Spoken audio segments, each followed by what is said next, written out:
అంతటా ఆశీర్వచనం అలా ఫలించిందండి. మళ్ళీ ఆయనకి ఎంత జ్ఞాపక శక్తి అంటే, నారాయణ రెడ్డి గారు ఉండగా వేదిక మీద 89 సెప్టెంబర్ 6ని ఆయన ముఖ్యమంత్రిగా ఉండగా, నారాయణ రెడ్డి గారు వీసీగా ఉండగా, ఆయన పక్క నుండి నా మెడలో బంగారు పథకం వేస్తూ, నరసింహారావు గారు 1.5 క్రితం మీరు అన్నమాట నిలబెట్టుకున్నారు అన్నాడు ఆయన. 1.5 క్రితమే మీతో అన్నాను నేను, మీరు ప్రథమ స్థానం వస్తారని. ఆ ప్రకారం చేశారు. సంతోషం. అంతటి జ్ఞాపక శక్తి ఆ మహానుభావుడికి. ఆ రకంగా నేను అనేక రకాల ఆయన అభినందనలు కాదు, అనుగ్రహాన్ని పొందగలిగాను నిజం చెప్పాలి అంటే. అలాగ వైకుంఠపాళి మీద పాడినటువంటి పాట అంతేకాదు, కొన్ని కొంటె చిత్రాలు కూడా ఆయనకి నన్ను చాలా బాగా ఆకర్షించాయి. జీవిత చక్రం అని సినిమా వచ్చింది. అందులో వాణిశ్రీ ఆయన. మాకు కొత్త డాన్సులు, అప్పుడు కొంచెం కొత్త వాళ్ళంతా వచ్చారు. మన మహమ్మద్ రఫీ పాటలు, పిబి శ్రీనివాస్ ఇక్కడ పాడడం, ఇవన్నీ ఉండేవి. దాంతో రామారావు గారు స్టైల్ కొంచెం మార్చుకోవాల్సి వచ్చింది. ఎక్కడికక్కడ ఆయన మార్చుకునేవాడు. కాబట్టే నిలబడ్డాడు రంగంలో. ఊరికి అదే పట్టుకుని వేలాడితే ఉండడు ఎవడో ఇక్కడ. అది నేర్చుకోవాలి నిజంగానే. ఆ జీవిత చక్రం సినిమాలో వాణిశ్రీతో కలిసి ఆయన డాన్స్ చేస్తాడంటే మామూలు పాట కాదు అది. కళ్ళల్లో కళ్ళు పెట్టి చూడు ఓ లమ్మి, కళ్ళల్లో కళ్ళు పెట్టి చూడు అని ఎగురుతాడండి. తాడేపల్లిగూడెం కృష్ణా బాలాజీ టాకీస్లో ఆ సినిమా చూస్తూ కుర్చీ మీద ఎగిరిన వాళ్ళలో నేను ఒకడిని.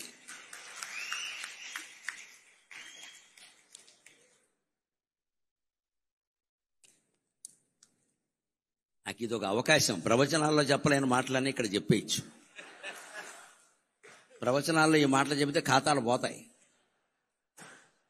ఇక్కడైతే అన్నీ చెప్పేయచ్చు అయ్యాను. తాడేపల్లిగూడెం కృష్ణా బాలాజీ టాకీస్లో జీవిత చక్రం సినిమా చూడడం కోసం కాలేజీ గడుతున్నామని ఇంటి దగ్గర అబద్ధం చెప్పి 8:30కే వచ్చేసి అక్కడ రిజర్వ్ టికెట్ కోసం చెయ్యి విరగొట్టుకున్న వాళ్ళు నేను ఒకడా.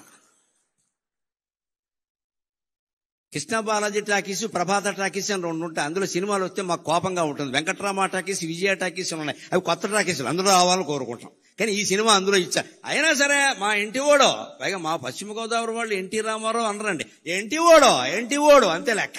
మా ప్రేమ మాది. మా ఇంటి ఓడో మా సినిమా ఏంటి, చెయ్యి ఉంటే ఉంటుంది, పోతే పోతుంది అని అందరూ నుంచున్నాం అంతే. అలాగా నుంచి నిలబడి కళ్ళల్లో కళ్ళు పెట్టి చూడు అని సీట్ ఎక్కి ఎగిరేసిన వాళ్ళు నేను ఒక. అలాంటి సరదా డాన్సులు కూడా ఆయన అద్భుతంగా చేసేవాడు అండి, అనుమానమే లేదు ఎక్కడ. అలాంటి పరిస్థితుల్లో అంతేకాదు, ఇంకొక మాట మనం ప్రత్యేకంగా చెప్పుకోవాలి. నేను ఒక 15 ఏళ్ల క్రితం అక్కినేని నాగేశ్వరరావు గారి అశీతి మహోత్సవంలో పాల్గొన్న 80 ఏళ్ల పండుగ. అప్పుడు గుమ్మడి గారు ఉన్నారు. సరే, అక్కినేని, నాగార్జున వీరందరూ కుటుంబ సభ్యులు అందరూ వచ్చారు.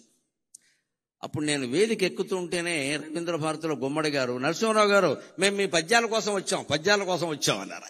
సరేనండి, మిమ్మల్ని సంతోష పెడతానులేండి అన్న. నేను వేదిక ఎక్కాక నాగేశ్వరరావు గారు ఉండగా, నేను ఈ సభకి రావడానికి కారణం ఏమిటంటే నాగేశ్వరరావు గారికి క్షమాపణ చెబుదామని వచ్చాను నేను అన్నాను. ఆయన కూడా ఆశ్చర్యపోయి చూశాడు. ఏం నాకు చెప్పే క్షమాపణ అంటే, మేము మా రామారావు గారి మీద ప్రేమతో మీ పోస్టర్ల మీద పేడ వేసామండి, అందుకని చెప్పడానికి వచ్చాను.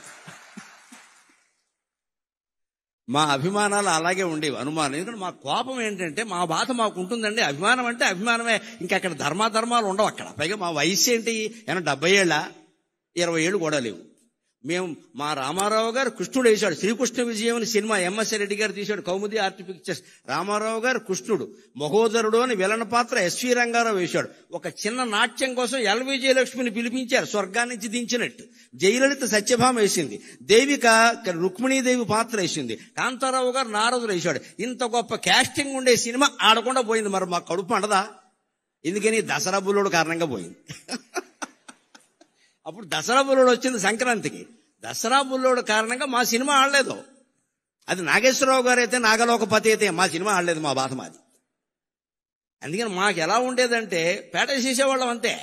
అందుకని నేను మొహమాటం లేకుండా తర్వాత ప్రవచనాలన్నీ మొదలు పెట్టాక తప్పు ఒప్పుకుంటే పాపం పోతుంది కదా, ఎందుకు వచ్చింది అని నాగేశ్వరరావు గారి సన్మాన సభలో నేను ఇది ఎందుకు వచ్చానంటే మీకు క్షమాపణలు చెప్పడానికి వచ్చానండి. రామారావు గారి మీద అభిమానమే తప్పితే మీ మీద మాకేమి ద్వేషం లేదండి. మీరు మహానటులు, దానికే ఉంది. కానీ మా కోపంతో మేము చేసేవాడిని. నిజం చెప్పారు కదండి, ఇంకెందుకు ఉంటాయి పాపాలండి అన్నాడు ఆయన. పైగా అప్పుడు ఆయన చెప్పారు, మా అభిమానులు తక్కువ వాళ్ళు ఏం కాదండి, వీళ్ళిద్దరూ కొడుకు తెచ్చారు లోకంలో, మేమిద్దరమే దెబ్బలాడుకోలేదండి, మా అభిమానులు రకరకాలుగా ఉన్నారు. ఎప్పుడు మహానటుల గురించి మనం ఏదో అనుకుంటాం కానీ ఎన్టీఆర్, ఏఎన్ఆర్ ఎప్పుడు సూర్య చంద్రుల్లాగా తెలుగు సినీ ఆకాశంలో వెలుగుతూనే ఉంటారండి, వెలుగుతూనే ఉంటారు. సూర్య రశ్మి ఎంత అవసరమో చంద్రకాంతి అంతే అవసరం కదా. ఆ ఇద్దరు అలా వెలుగుతూనే ఉంటారండి. ఆయన సభలో ప్రత్యేకించి నేను ఈ విషయం చెప్పేసరికి ఆయన చాలా ఆనందించారు ప్రత్యేకంగా. ఇక ఇప్పుడు ఒక 10 నిమిషాల్లో ఆయన రాజకీయ జీవితాన్ని గురించి కూడా మాట్లాడతాను. నటుడు నాయకుడై ఆంధ్ర వట విటపము, నటుడు నాయకుడై ఆంధ్ర వట విటపము, ఊడలునంగ జగమెల్ల ఊగజేయ. నటుడు నాయకుడై ఆంధ్ర వట విటపము, ఊడలునంగ జగమెల్ల ఊగజేయ. విశ్వరూపము చూపిన విశ్వనటుడు, నటుడు నాయకుడై ఆంధ్ర వట విటపము, ఊడలునంగ జేయంగ, ఊడలునంగ జేయంగ, ఊడలునంగ జగమెల్ల ఊగజేయ. విశ్వరూపము చూపిన విశ్వనటుడు, తెలుగు వెలుగవు, తెలుగు వెలుగవుచు ఒక వెలుగు వెలిగి, తెలుగు వెలుగవుచు ఒక వెలుగు వెలిగినతని, తెలుగు వెలుగవుచు ఒక వెలుగు వెలిగినతడు.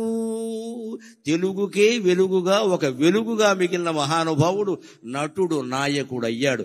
ఆ రోజు 83లో ఆయన రాజకీయ రంగ ప్రవేశం చేసి వెడుతుంటే ఒక సందర్భంలో నేను విన్నాను, నా కళ్ళతో చూడకపోయినా ఈయనకి ఇంత దీక్ష ఉంటుందా అనుకున్నాను. అన్నం తినేవాడు కాదు, ఆ చైతన్య యాత్రలో అన్నం తినేవాడు కాదు, కానీ ఆరోగ్యం చెడగొట్టుకోలేదండి. రామారావు గారి నుంచి ఈ యువతరం నేర్చుకోవాలి. ఎప్పుడైనా సమయం లేకపోతే అన్నం తినకపోవచ్చు. ఇవాళ కూడా సాఫ్ట్వేర్ కుర్రాళ్ళు సమయానికి తినలేరు, కానీ తినవలసిందేమిటి? పిజ్జాలు తింటున్నారు, బర్గర్లు తింటున్నారు, అడ్డమైన గడ్డి తింటున్నారు, అన్నం తినడం మానేసి.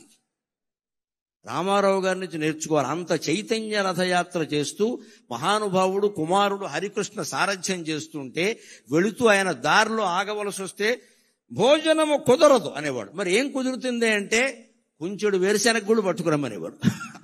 కుంచెడు మళ్ళీ సరిపోవు, ఇక్కడ కొంచెం వేరుశెనగ గుళ్ళు, ఉడికించిన వేరుశెనగ గుళ్ళు పట్టుకొచ్చాక బెల్లం అది కేజీ ఉండాల్సిందే లెక్క.